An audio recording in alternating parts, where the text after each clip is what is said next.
Hi everyone, welcome to Nutrition Farms. So as you may be aware, we have two demonstration research farms, one of them at Stanthorpe. We wanted to have something in the temperate zone, and this is the coldest part of Queensland, and hence we have an apple stone fruit, and we grow garlic and yacons and some vegetable crops here at this farm. And then we wanted a subtropical farm, so we have another 100-acre farm where we grow ginger and turmeric and limes and dragon fruit and so forth. And we're here today at Stanthorpe on a nice breezy summer afternoon, 23 degrees, quite pleasant for a change. And what we're going to do, we're going to have a variety of videos that we're going to film from here.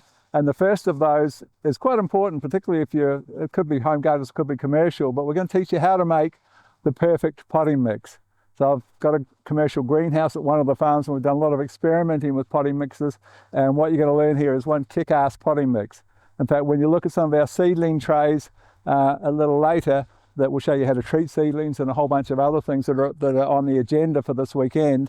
That potting mix is made this way. So let's talk about the starting point. 70% of the mix is going to be this thing called coco peat. So you buy your bale, or of course you could do it on much larger scales. We're just going to do a small little mix.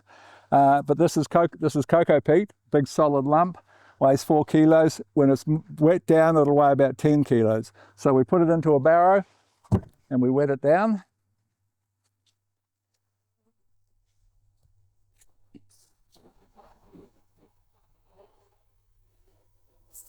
And you always think, oh, surely it wouldn't need that much water, but it'll half fill this barrel, if not more.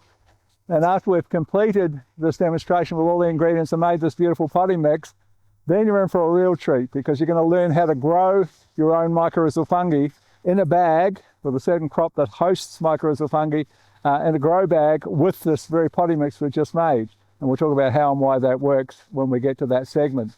But initially we'll just wet this down, let it soak in, and then we'll continue with the other ingredients.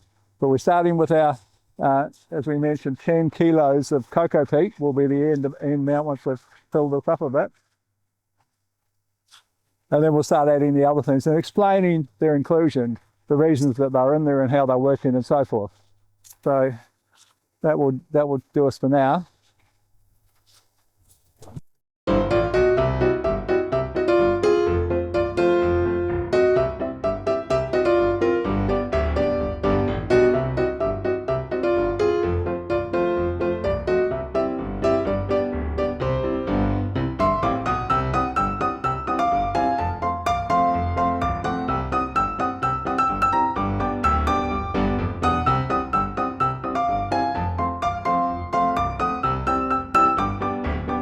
Okay, so we've wet down and hydrated our coco peat, so we've got about 10 kilos of coco peat.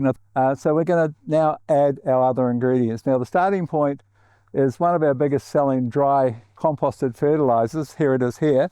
It's called Life Force Gold. It comes in a granule, or rather a pellet, but it also comes in its powdered form. I personally prefer the powdered form. It's just harder to apply, but of course you've got more surface area, more immediate reaction. We just brewed up some of this composted fertiliser just last week, and we've got tremendous counts. So it's very, very biologically active, but it has everything in it. So we've got a little bit of gypsum, a bit of guano. It's organic. It's organically certified, but it's got all of the trace minerals added and so forth. And it's got some potassium sulfate, which is allowable organically and so forth. So it's got basically a whole picture in terms of it's what we use here for all of our vegetable crops as a starter fert. So we're going to have 5% of that into this mix, and we've already mixed it up. Carl's already mixed it and weighed it all out, and it comes to 1.3 kilos that goes into the mix. So we're putting our compost in there, and Carl will start mixing that in as we go.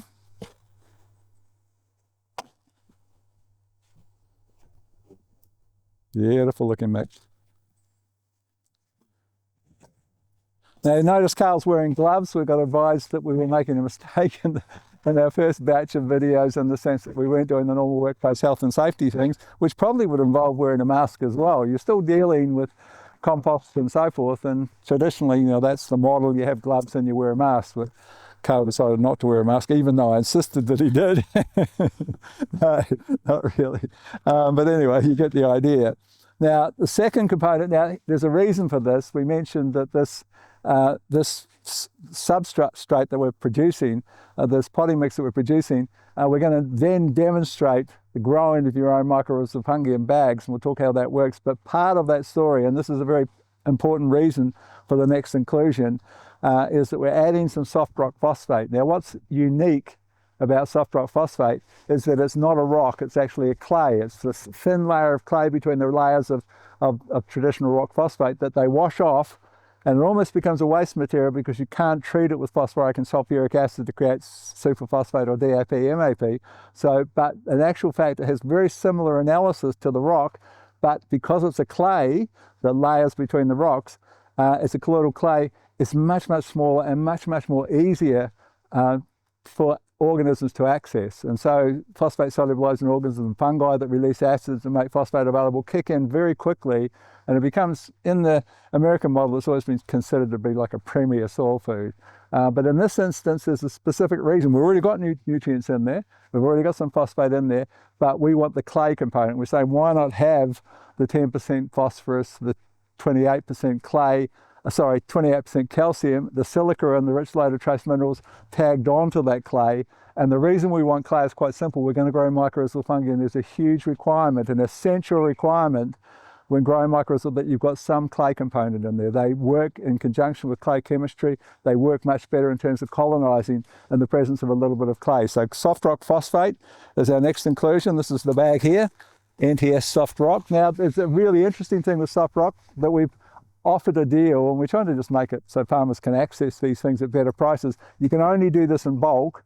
This one's a slightly granular one, but this is the powder direct from a new mine, and we can ship it to you certainly within 2 states anyway, and we're doing it with a really small margin on our behalf, but you've got to do 40 tonnes. So you get 40 tonne loads delivered all over, and we'll quote you based on, most of the price will be the transport component, but it's much, much cheaper than anything that's currently on the market, because we're trying to get a very good product out there, particularly for orchards and pasture scenarios. So that's the soft rock component. 5%.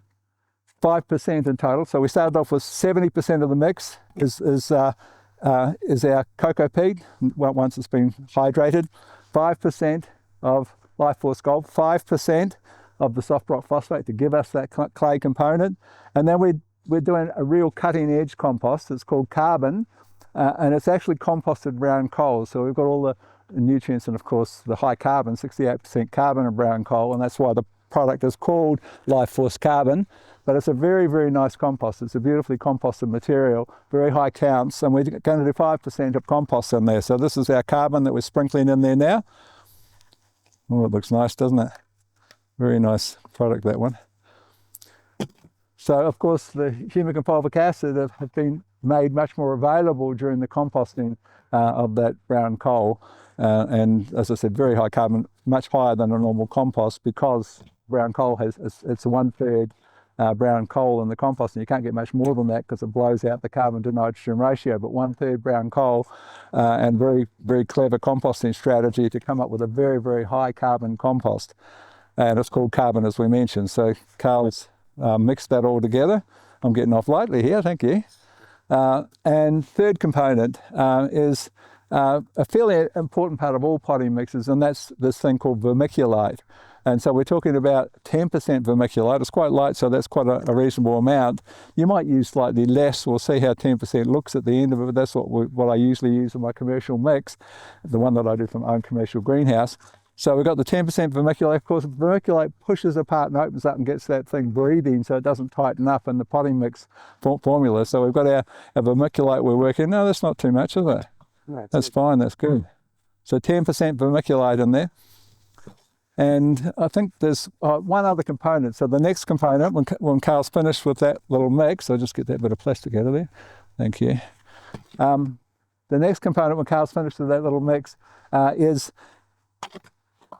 crusher dust. And why would you put crusher dust into a compost? It's a very interesting story. It involves something called paramagnetism. It also involves something called silica, because crusher dust is 50 to 60% silica, and some of the very fine particles will be available, but that's not the main reason we're adding it. We're adding it for this phenomenon called paramagnetism, and I need to explain briefly what that is. Professor Phil Callahan, the wonderful man with his 6 doctorates and author of multiple published papers and multiple books, he discovered this phenomenon. It's existed forever. It's a low-level magnetic attraction, but he discovered that it applied to the most productive soils on the planet, which are volcanic soils, that they had this paramagnetic quality. And he reasoned or theorized that this gave them an antenna-like capacity that they could actually draw in an energy, and it's not some weird airy-fairy thing. What we're talking about is something called extra long frequency radio waves that are created originally from lightning bolts. At any given point, there are 4,000 lightning bolts every minute going off in the Earth's atmosphere, and energy doesn't disappear. It turns into other energy forms, and the energy form in this instance are these radio waves. The atmosphere is filled with them. And it was a pretty weird concept to come up with, and I'm not sure how he theorized it, but he basically argued that volcanic soils are pulling in that magnetic energy and converting it, kind of mysteriously, but converting it into these tiny little light particles called biophotons.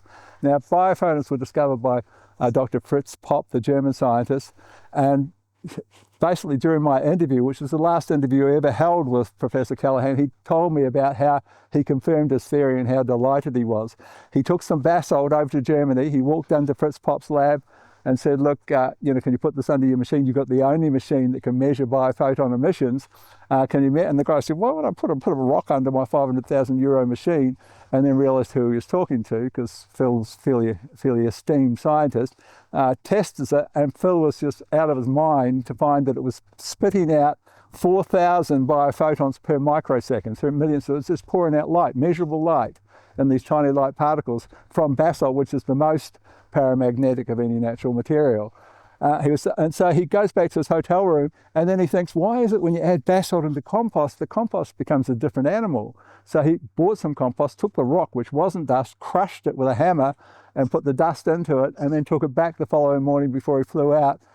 It was tested a second time, and it now measured 400,000 light particles per microsecond. So it was this massive spike. There's some kind of synergy between paramagnetic rock dust and compost, and hence we've never made a compost on the farms without 5% of the paramagnetic rock dust basalt in it. And of course, then Phil invented a machine called a PCSM meter that measures the paramagnetic quality, and the higher the paramagnetic quality, the one that we're using here measures 2,700 on that machine, and wonderful thing, it'll give a fertilizing effect. You can pick them up for $10 a tonne in this country for good basalt, $15 a tonne perhaps, but wonderful in the compost, wonderful to just spread on your field. It can treble nodulation on legumes, for example, in one study. So this is what we're going to add into here, 5% of the crusher dust. We're going to get some of that silica, we're going to get all those trace minerals in the very fine particles, but more it's about the effect, the paramagnetic effect in this compost, to basically bring some light to the organisms who are working in the compost, which is effectively what it's doing. It's like you introduce light to the roots and the organisms around the roots, and they respond accordingly.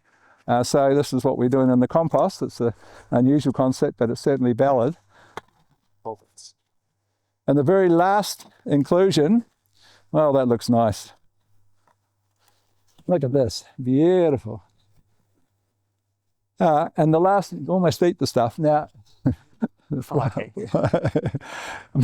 last inclusion is just a little one. We've already got some humic and fulvic acid, but we've got this wonderful, relatively new product. We're only putting a small amount in there, just 1%, but this is humic and fulvic acid in a completely 100% soluble powder.